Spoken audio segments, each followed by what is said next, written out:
degree angle. Okay, do you see this? All right. So today we're talking about the Pythagorean theorem. So off to the right here, we have this nice snowman. I know it's not winter yet, but sorry, this is what the book gave me.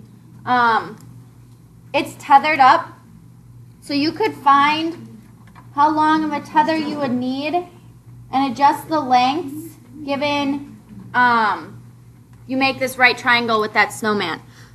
So in order to find those lengths, you could always use the Pythagorean theorem. So first thing I want to look at is labeling parts of a right triangle. Okay, so if I label this angle as 90 degrees, that'll be your right angle. Okay, so labeling the sides across from that 90 degree angle, that side across from that 90 degree angle is always going to be the hypotenuse. Okay, it's always going to be the hypotenuse. The other two sides, okay, so those sides that make up that 90 degree angle there are considered legs. Okay, they are legs of that right triangle. So again, looking at the second one over here, if I label this angle as 90 degrees, again, the side across from it is the hypotenuse. And the sides that make up that 90 degree angle are called legs.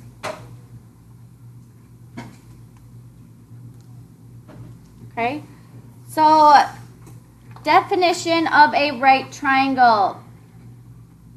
What do we think the definition of a right triangle is? Talk to each other in your groups. What do you think the definition of a right triangle is?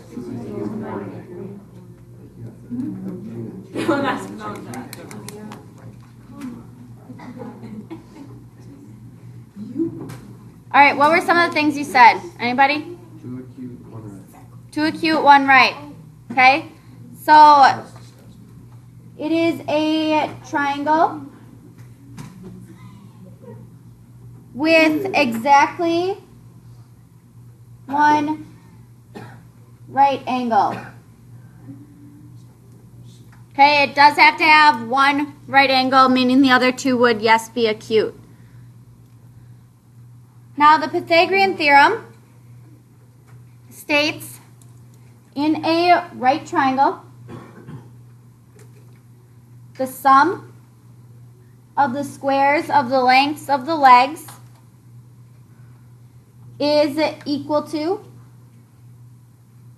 the square of the length of the hypotenuse.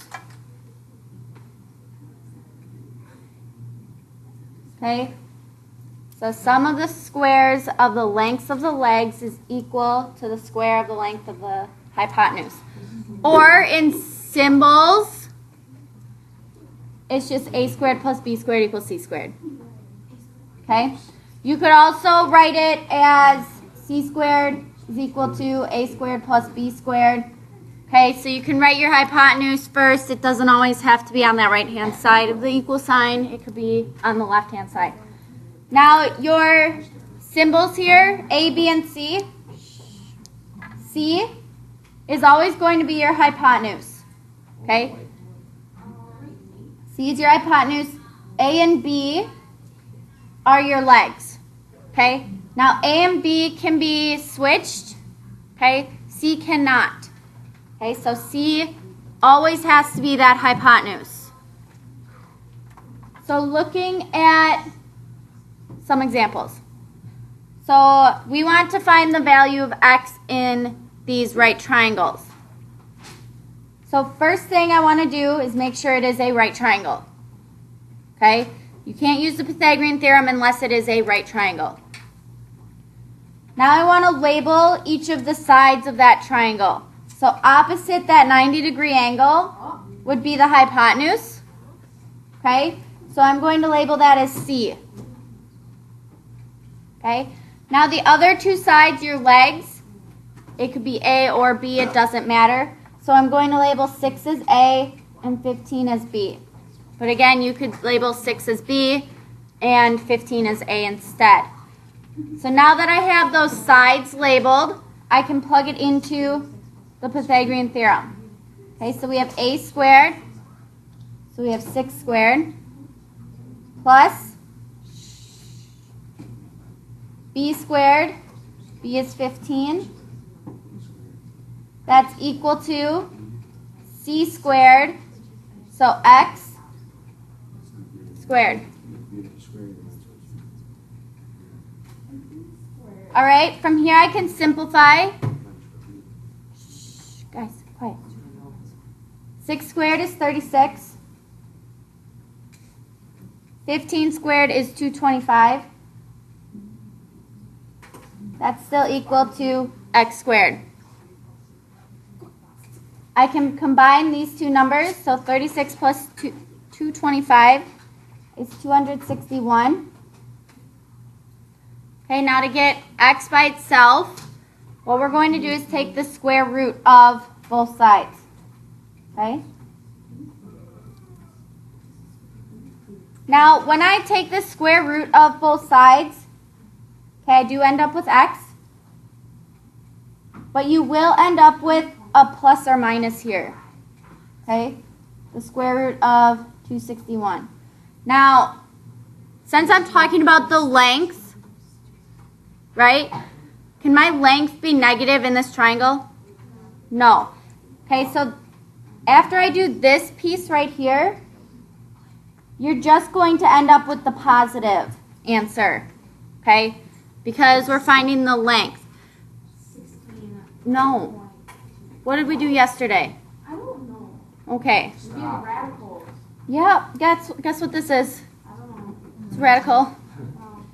So since this is a bigger number, it is kind of hard to figure out a perfect square that multiplies into it. You could use your calculator, try and figure it out. But off to the side, I'm going to do that prime factor tree. So right off the bat, I know 3 goes into this. Do you know how I know 3 goes into this? Because it's math. Because if you add up all these numbers, so 6 plus 1 is 7, right? And then 8, 9. If you can add up all those numbers and 3 divides into that addition, right? 3 goes into 9, right? Yeah. So I know this whole number will divide by 3. Okay, so if I use my calculator, I take 261 divided by 3, you'll get 87. Now what about this one? 87. What will go into 87? 3.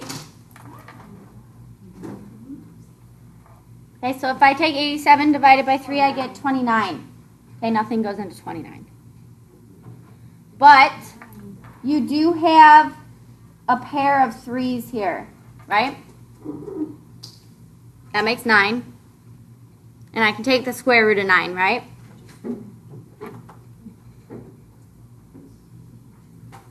So I'll end up with 3 times the square root of 29. That's my simplified answer here. Does that kind of make sense? Going back to what we did yesterday too? Yeah. All right. Looking at our second example here, again, we're doing the same process. Pythagorean theorem, then simplifying. So labeling first, opposite, that 90-degree angle. Is your hypotenuse or C from our formula. The other two sides are your A and B values. So plugging into the Pythagorean theorem up here, we have A squared, which is X, plus B squared, so we'll have 9 squared, is equal to C squared, which is 11 squared. Okay, so I can square each of these numbers. So I still have x squared plus 81 equals 121. Okay, subtract 81 from both sides. you'll end up with x squared is equal to 40.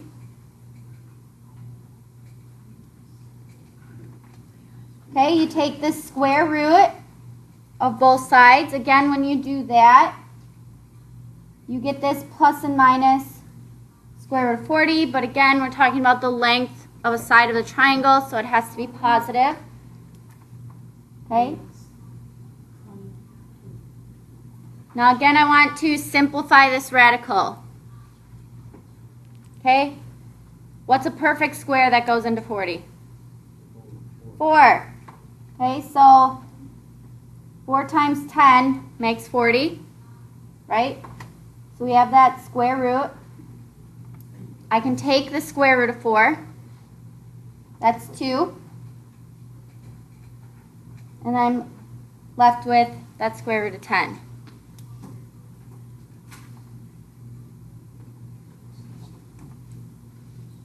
How are we doing?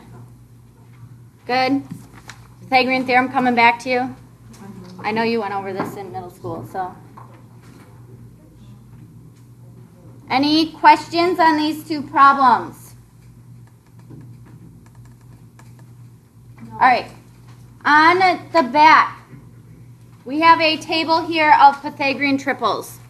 Okay, Pythagorean triples are they're 3 non-zero whole numbers such that a squared plus b squared equals c squared. So they're perfect squares. Okay, so whenever you use the Pythagorean theorem and you're solving for, say, the hypotenuse, and you take that square root of both sides, it'll come out to a whole number. Okay, so it'll be a perfect square. So some of the common ones I have here are 3, 4, 5, 5, 12, 13, 8, 15, 17, 7, 24, 25. Okay? In each of these, that larger number is always going to be your hypotenuse. Okay? Hypotenuse is always the longest side. So if I had a triangle made up of sides 3, 4, and 5, I know that 5 will be the hypotenuse, okay, or your C value. I can come up with more Pythagorean triples. To do that, I'm just going to take each of these numbers, in the first one here, I'm going to multiply each of them by 2. So if I multiply 3 by 2, I get 6. 4 times 2 is 8. And 5 times 2 is 10. That's another Pythagorean triple. And I can do that for each one of them. So if you just multiply each of those sides by 2, you'll end up with another Pythagorean triple. So same thing for 5, 12, and 13. If I multiply 5 by 2, I get 10. 12 times 2 is 24. 13 times 2 is 26. Okay, same thing going across here. Multiply these ones by 2. So we have 16, 30, 34. In the last column there, we have 14, 48, and 50. Okay, so that's those are other Pythagorean triples. Now in that next row there, we're going to go back up to the original here. And if I multiply each of those original numbers by 3, I'll have another Pythagorean triple. So 3 times 3 is 9. 4 times 3, 12. 5 times 3, 15. Okay, so if yeah. Wrong class. Go to your third hour. So if I take my Pythagorean triple and multiply it by any arbitrary number and do that to each one of those sides, I'll get another Pythagorean triple. So I could take 3 times 6, 4 times 6, and 5 times 6. That'll be another Pythagorean triple. Okay, so that original and multiplied. So I want you to fill in the rest of this chart. So in this row here, we multiplied by 3. Okay, so just going through multiplying each of those original numbers by 3. This one is 15, 36, 39, Bless you. That third one there, Bless you. 24, 45, 51. Then we have 21, 72, 75. So again, for each of these, that last row is if you multiply your original number by any arbitrary number x, you'll have another Pythagorean triple.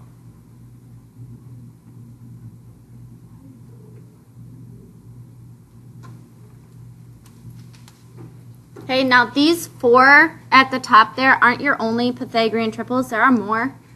Okay, we just have those 4 labeled up there. All right, so in this next section, I do want to use Pythagorean triples to find x. So in letter C here, we have a side of 48 and of 20. Now those are your 2 shorter sides because we don't have the hypotenuse. Okay? Attention staff and students, we are currently on a soft lockdown for a canine sniff. Please remain in your classrooms and ignore all bells until all clear has been given. Again, we are currently on a soft lockdown for a canine sniff. Please remain in your classrooms and ignore all bells until all clear has been given.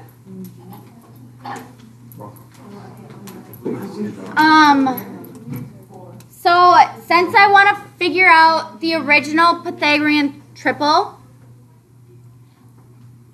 what can each of these numbers be divided by? So if I have 48 and 20, what's a number that can divide into both of those? 4.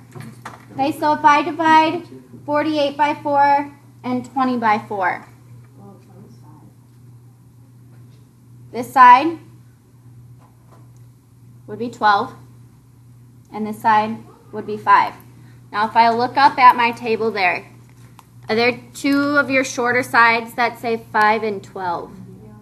Yeah, this one. Meaning I can find the hypotenuse. So if I write this as 13, is that the answer for x? No. What do you think I have to do to get x? Multiply by 4.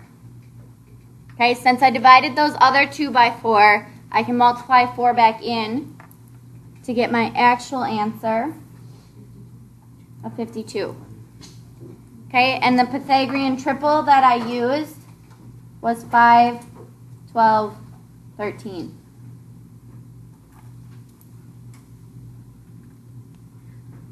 Okay, same thing in letter D here. Now, this time I'm given the longest side. Okay, so I'm given the hypotenuse. But again, I want to divide each of these by that same number. Okay? So both of these can be divided by 2. I end up with 25 and 7. Okay, so one of the Pythagorean triples where your longest side is 25 and one of your shorter sides is 7. That's this one.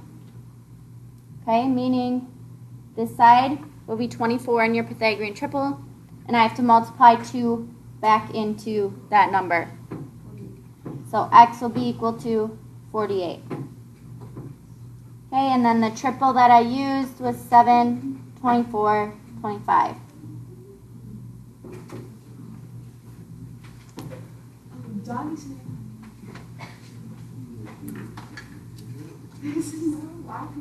Any questions on Pythagorean triples?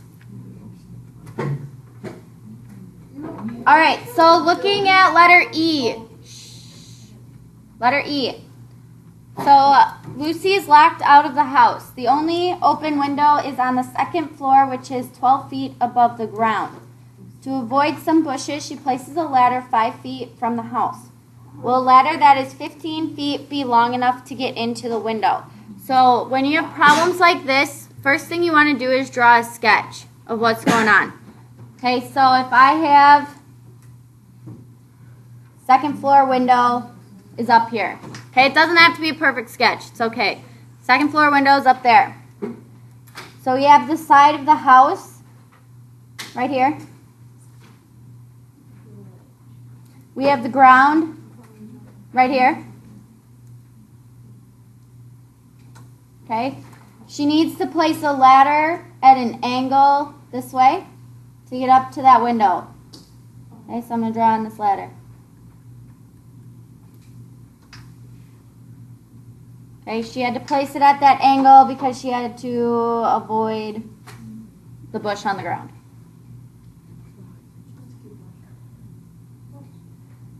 Now, in my problem, it said the window on the second floor is 12 feet above the ground. Okay, so from the ground up to the window is 12 feet. She had to place a ladder 5 feet from the house, okay, to avoid that bush. So from here to here is 5 feet. And they want to know if a ladder that is 15 feet long is long enough. Okay, so will that ladder 15 feet long be long enough? Now, right here with the wall and the ground creates a 90-degree angle. Okay, the house isn't slanted at a weird angle. So what we can do is show some work using the Pythagorean theorem that that ladder is or is not long enough. So here, this side would be considered your hypotenuse or that C value. Those other two sides are your A and B values. Okay? So we can use A squared plus B squared equals C squared. So our A value, I'll just use 5. Plus our B value, I'll use 12. And then we want to find the shortest that ladder could be. Okay, so our C squared value. From here we'll simplify, so we have 25 plus 144 equals C squared. So I have 169 is equal to C squared. If I take the square root of both sides, I end up with C is equal to plus or minus 13. And again, we can get rid of that minus. So that's the shortest that this ladder can be. So is a ladder 15 feet long going to be long enough? Yes. Okay, so yes, a 15-foot ladder will be long enough. Oh, sorry, it got cut off there. Now, if you did notice that it is a Pythagorean triple, that's fine too. Okay, it was 5, 12, 13. You just would have had to write that down that you noticed that. Questions on E? All right, I want you guys to do letter F. So read through what it's telling you. Use the picture drawn to the right and label it. Okay?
$400 minus 25 this is the high minus.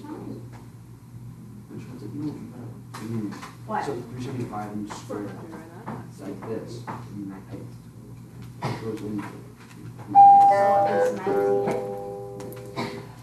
The soft lockdown is complete. Please go back to your normal routine. However, at this time, no one is allowed to leave the building until an all clear is given. Again, the soft lockdown is complete.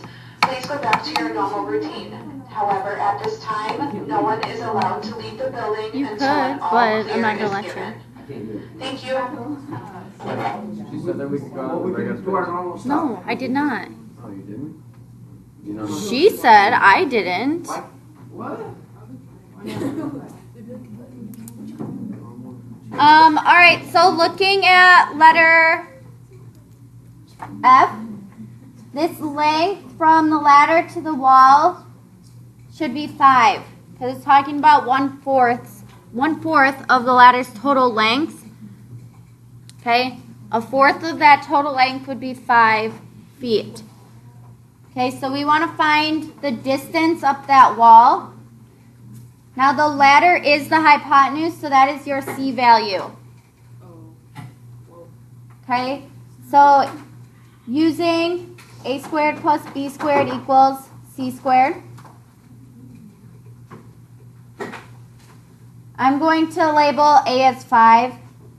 So we have 5 squared plus x squared is equal to 20 squared.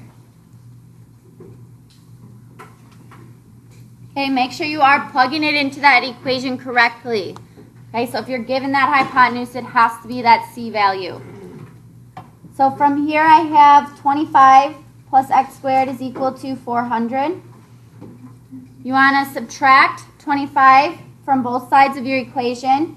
So we have x squared is equal to 375. Okay, you can take the square root of both sides. Now, since in the directions it did say to the nearest tenth, if you did simplify the radical, that's fine. But if you took the square root, you'll get x is about 19.4.